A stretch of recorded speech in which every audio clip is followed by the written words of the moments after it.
နှစ်ယောက်တည်းကတယောက်ရွေးပါဆိုရင်ဒီလိုယောက်ျားမျိုးကိုရွေးချယ်ပါမိန်းကလေးတွေဘဝမှာရွေးချယ်စရာက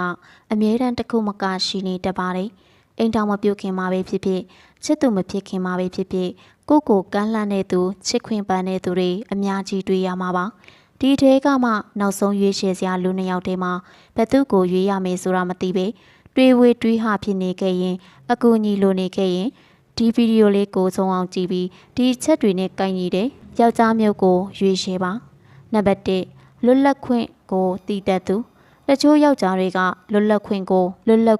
မတည်တတ်ကြပါဘူးဒီလိုမတည်တတ်တဲ့ယောက်ျားတွေကိုရွေးချယ်မိရင်တစ်သက်လုံးအချင်းကျနေတယ်လို့ခံစားရမှာဖြစ်ပါတယ်သူ့ရဲ့လက်အောက်သူ့ရဲ့အာဏာတွေနဲ့နိုင်တက်စီနဲ့အလုတ်ခံရမှာပါဒါကြောင့်သင်ရွေးချယ်တဲ့အခါမှာသူ့ရဲ့စကားအသွားလားအပြုတ်မှုသင်ကိုဆက်ဆံပုံသူ့ညီမတွေအမတွေကိုဆက်ဆံပုံကိုသိချလေးလာပြီးလွတ်လပ်ခွင့်ကိုတည်တတ်တဲ့သူကိုရွေးချယ်ရမှာပါနံပါတ်2အဆင့်အတန်းမခွဲခြားတတ်သူအဆင့်အတန်းခွဲခြားတတ်တဲ့ယောက်ျားတွေဟာလုံးဝမယူသင့်တဲ့အထင်မှာပါပါတယ်တကယ်လို့တနေ့မှာသူဟာကြီးပွားသွားတဲ့အခါအောင်မြင်သွားတဲ့အခါမှာအောက်ခြေလွတ်သွားတဲ့သူမျိုးတွေဖြစ်ပါတယ်ဘလို့အကဲခတ်လို့ရလဲဆိုတော့သူ့ထက်ပညာအရေးရှင်နေတဲ့သူတွေသူ့ထက်အဆင့်နေတဲ့သူတွေစပယ်ထိုးတွေကိုဘလို့ဆက်ဆံလဲဆိုတာကိုနောက်တစ်ခုကတော့သူဟာယဉ်ကျေးတဲ့သူဖြစ်ဖို့လိုအပ်ပါတယ်နံပါတ်3ယောက်ျားမိန်းမမခွဲခြားသူတချို့ယောက်ျားလေးတွေဟာမိန်းမတဲ့ယောက်ျားကမြက်တယ်ဆိုတဲ့ခြေရိုးဆွဲအတွေးခေါ်တွေရှိကြပါတယ်အောက်ခြေသိမ်းအလုပ်တွေအိမ်မှုကိစ္စတွေအားလုံးကိုမိန်းမအလုပ်လိုပဲသတ်မှတ်ထားကြပါတယ်ဒီလိုမျိုးလူတွေဟာလုံးဝမယူသင့်တဲ့ယောက်ျားတွေဖြစ်ပါတယ်